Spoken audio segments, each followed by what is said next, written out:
अब इसे केक कहें या मिठाई, भाई जो भी चीज़ है बहुत ही ज़्यादा टेस्टी बनी है। तो ये है एक सूजी का केक जिसे बनने के बाद हम इसके ऊपर चाशनी डालते हैं। Hello my dear smart chefs, कैसे हैं आप आज? तो आज की रेसिपी सीधा मिडल ईस्ट से आ रही है और इसका नाम है बसबोसा। आई होप मैंने प्रोनाउंस सही किया होगा। तो इसे बनाने के लिए यहाँ पे हम 1.5 कप बारीक वाली सूजी लेंगे। तो यहाँ पे मैंने 1 कप डाल दिया है और ये गया दूसरा कप। अगर आपके पास मोटी सूजी है तो आप इसको एक मिक्सी के ग्राइंडिंग जार में डाल करके पीस लीजिएगा और आपकी सूजी बारीक हो जाएगी। तो अब हम इसमें डालेंगे आधा कप दही और अब हम इसमें डालेंगे आधा कप दूध। ये स्टेप करना बहुत ज़्यादा इम्पॉर्टेंट होता है ताकि जो सूजी है वो सारे लिक्विड्स में अच्छे से मिल जाए और फिर हम इसको रख देंगे ताकि हमारी जो सूजी है वो अच्छे से फूल जाए। ऐसा करने से जो हमारा केक बन करके आएगा उसका टेक्सचर बहुत ही ज़्यादा लाजवाब होगा। सभी चीज़ें अच्छे से मिक्स हो गई हैं तो अब हम इसको साइड में रख देंगे 5 से 10 मिनट के लिए फूलने के लिए। तब तक हम बाकी की तैयारी कर लेते हैं। तो इधर हमने करीबन 100 ग्राम मक्खन ले लिया है और उसे डाल दिया है एक बड़े से बोल में। ये जो मक्खन का रैपर है इसको अभी हम डिस्कार्ड नहीं करेंगे, इसको फेंकेंगे नहीं, इसी से हम जो केक टिन होगा उसको ग्रीस कर लेंगे। बटर को हम हल्का सा विस्क कर लेंगे और फिर हम इसमें डालेंगे आधा कप पिसी हुई चीनी। ये नॉर्मल चीनी ही है जिसे मैंने घर पे ही पीस लिया है। इस रेसिपी को मैंने ऑनलाइन देखा था तो इसमें 2 बार चीनी डलती है, एक अभी बैटर बनाते समय और दूसरा जब हम इसमें चाशनी डालते हैं। तो सभी रेसिपीज़ में मुझे एक बात फील हुई कि अगर हम इतनी ज़्यादा चीनी डाल देंगे तो केक बहुत ज़्यादा मीठा हो जाएगा।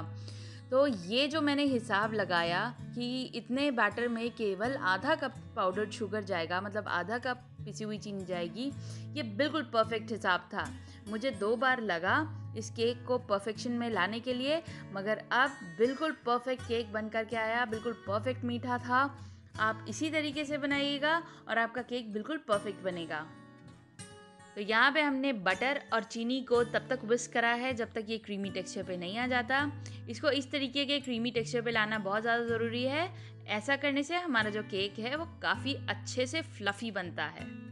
और यहाँ पे हमारा जो सूजी वाला जो मिक्सचर है वो भी काफ़ी गाढ़ा हो गया है। हमारी सूजी ने सारा जो मटेरियल था उसको सोक कर लिया है। तो अब हम इसको इस चीनी और बटर वाले मिक्सचर में डाल देंगे।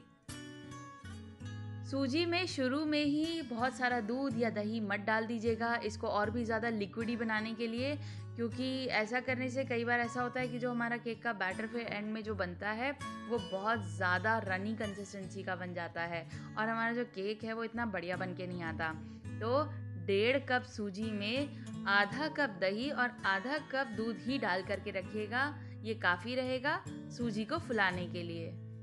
और जो बाकी रही सही कसर होगी वो इस समय हम बैटर में पूरा कर लेंगे।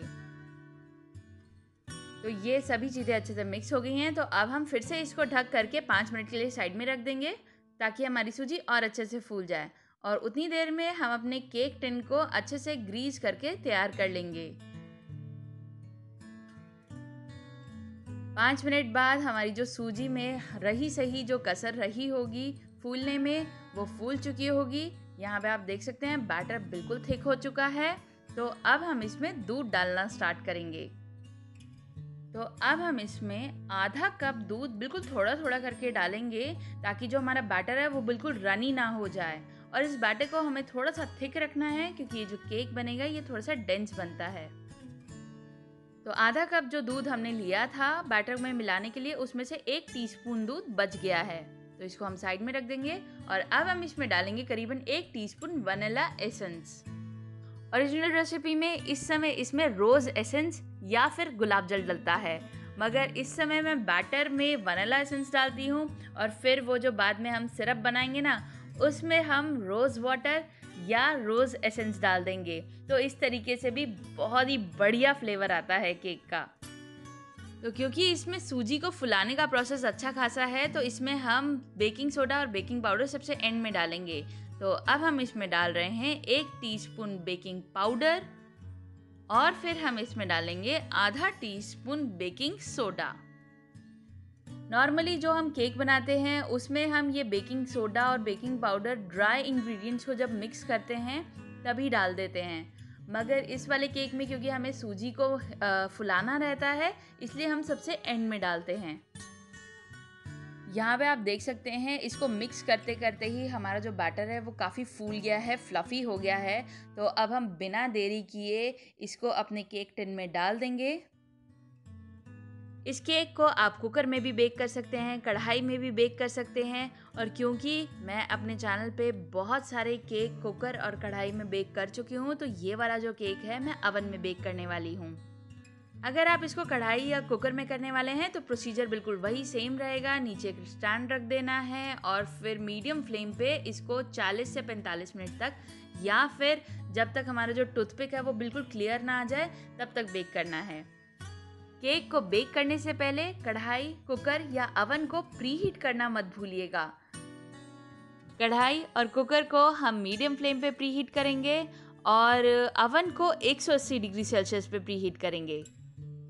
जैसे रोटी सेकने से पहले तवे को प्रीहीट करना होता है और पकौड़ी तलते समय तेल को गरम करना होता है, इसी तरीके से कढ़ाई, कुकर और अवन को भी प्रीहीट करना होता है केक बनाने से पहले।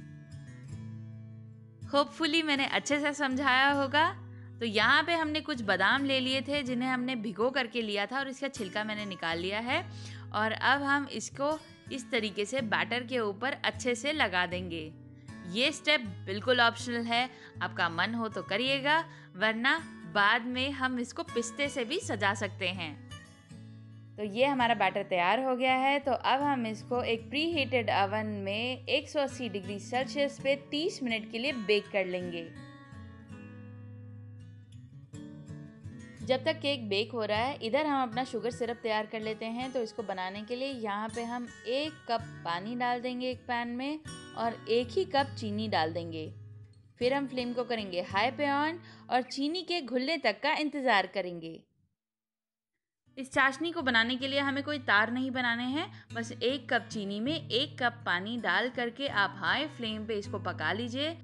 जैसे ही चीनी पूरी तरीके से डिज़ोल्व हो जाएगी, मतलब कि घुल जाएगी, तो आपकी चाशनी बन करके तैयार है।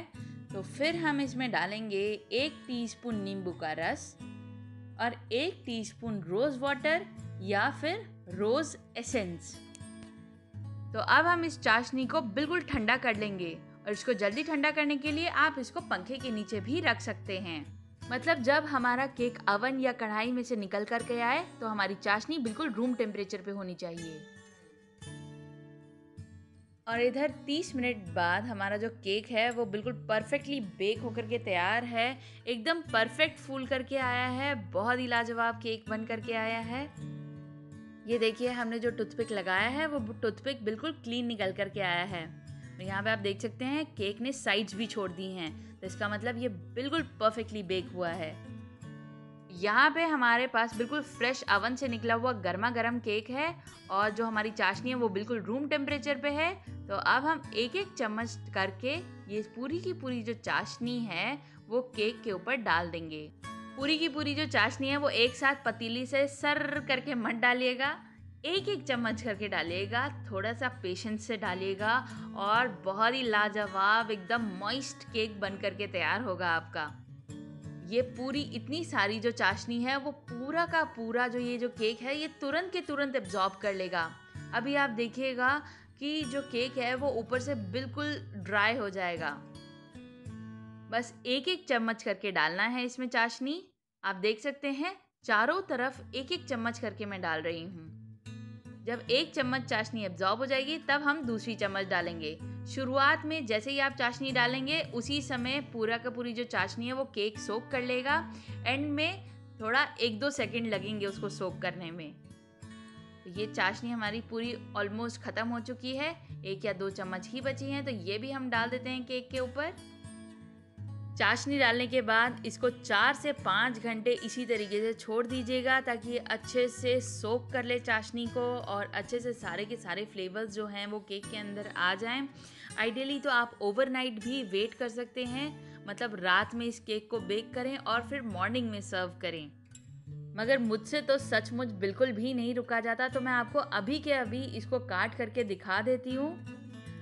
एक्चुअली ये केक देखने में भी इतना डिलिशियस होता है और जब ये बेक होकर के आता है ना, तो इसके अंदर से जो वो वनीला की खुशबू और रोज़ एसेंस की खुशबू, ये सभी चीज़ें जब आती हैं तो रुका नहीं जाता है। तो अभी के अभी मैं आपको इसको काट के भी दिखा देती हूँ। और ये जो फर्स्ट पीस मैंने काटा था, ये तो बिना रुके बिना थमे डायरेक्टली मेरे मुंह में ही चला गया था। जैसा कि मैंने पहले भी कहा, ये केक बहुत ही डिलिशियस बनता है and it's very hard to resist. इसका टेक्सचर मेरे ख्याल से ब्लैक बैकग्राउंड पे आप ज़्यादा अच्छे से अप्रिशिएट कर पाएंगे। थोड़ा सा ऊपर से पिस्ता कतरन लगा देंगे। अब आप इसको ब्रेकफास्ट में खाएं या फिर एज अ डेजर्ट। एंजॉय।